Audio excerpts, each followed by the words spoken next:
Well, this moment, I would like to interrogate the issue that is facing Africa as a whole. What I've come to see is that Africa has not been growing over the years. Of course, there are pockets of countries within the continent that are growing somehow, they're growing. But on the average and in general, many African countries are not growing. And this has kept me worrying over the past couple of years, and I've tried to see what can be done, what can we really do as a people to grow the economies of Africa, and more specifically, the economy of my country, Nigeria. And I've tried to work out what I have described as the seven pillars upon which any growth model, will stand. These six pillars are very key for Nigeria if Nigeria wants to grow, and especially now that a new administration has just been ushered in Nigeria, and therefore it's something that this is a key pillars that they want to take into account as they drive the growth trajectory forward. The first pillar, which I consider very, very key, is achieving macroeconomic stability. There has to be macroeconomic stability. Currently, we have large public sector deficit, and of course a weak financial system. These both of them will spoil the country's macroeconomy and serve as major constraint to the growth of the Nigerian economy. So, my first pillar, which the government has to pay attention to, is achieving macroeconomic stability. Well, of course, some level of stability has been achieved in the foreign exchange market, but this has to percolate all the various markets within the system in order to ensure a growth that is sustainable. The second pillar, to my mind, is that of creating a better business environment. What comes to my mind here has to do with having a very solid infrastructure base. The power sector needs to be given very serious concern. I am very, very concerned about what is happening in the power sector. There are also regulatory concerns that needs to be fixed. And then, of course, the technology management or the technology platform that will provide the leverage for a sound and solid business environment. So for me, the second pillar is that of creating a better business environment. The third pillar, to my mind, is that of establishing good governance and strong institutions.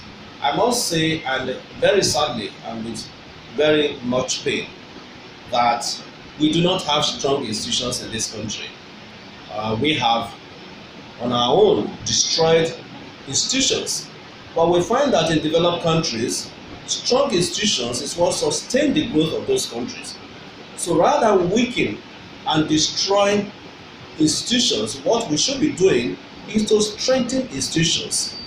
Having a strong personality or having a strong person driving, the government apparatus is not enough.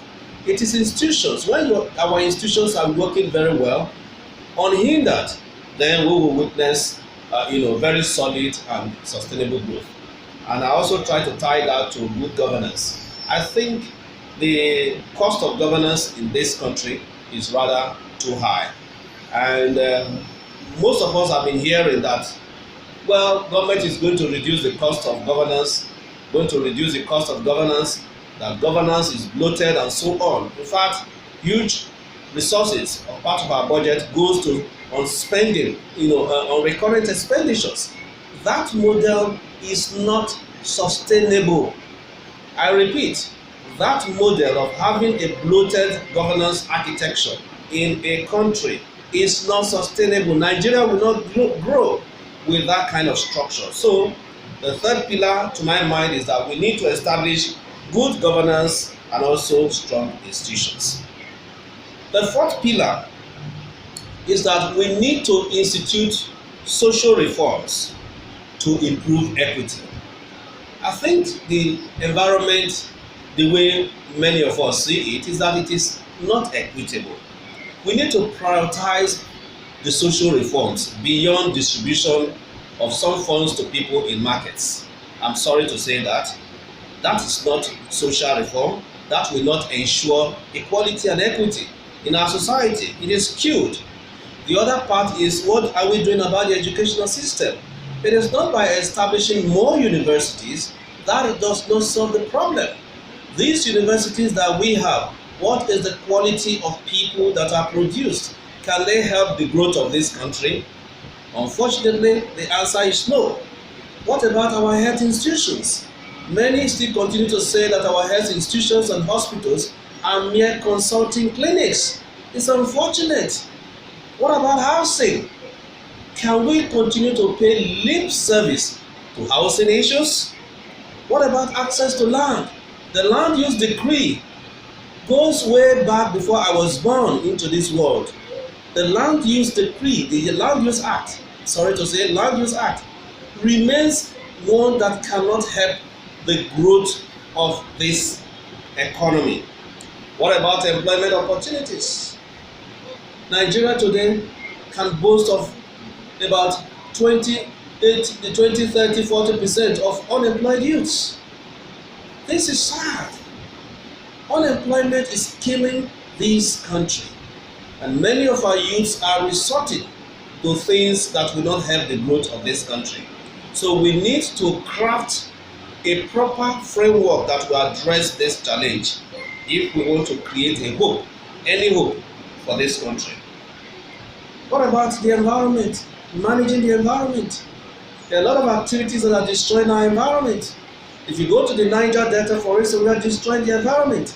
The businesses we are running, are they sustainable? Are they taking into account environmental and social risk issues? Unfortunately, we are not doing that. So whatever growth model that we are pursuing in the absence of sustainability, in the absence of taking into account issues of the environment and social issues, such growth models cannot be sustainable. So my fifth pillar is that we need to come up with things that will help us to manage our environment. The sixth pillar, which is so close to my heart, is very close to my heart, is that of security. No country in the world can grow in the presence of insecurity. I repeat, no country in the world can grow in the midst of insecurity.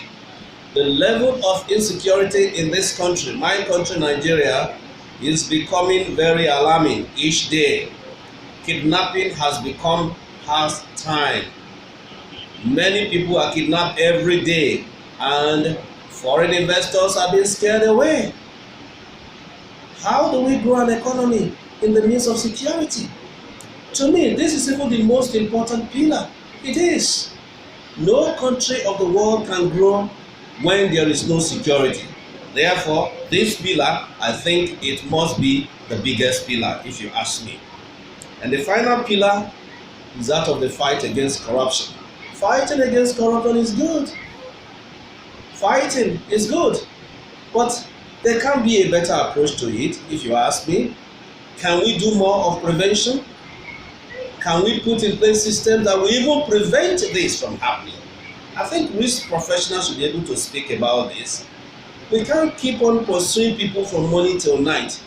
We have a life to live. I think the best approach is to put in place structures that will prevent corruption from taking place. As it is often said, prevention is better than cure. So I can summarize that if we want to grow the Nigerian economy, there are several pillars that are very key. One is achieving macroeconomic stability. Number two, creating a better business environment. Number three, establishing good governance and strong institutions. The number four pillar, we should institute social reforms to improve equity in our society.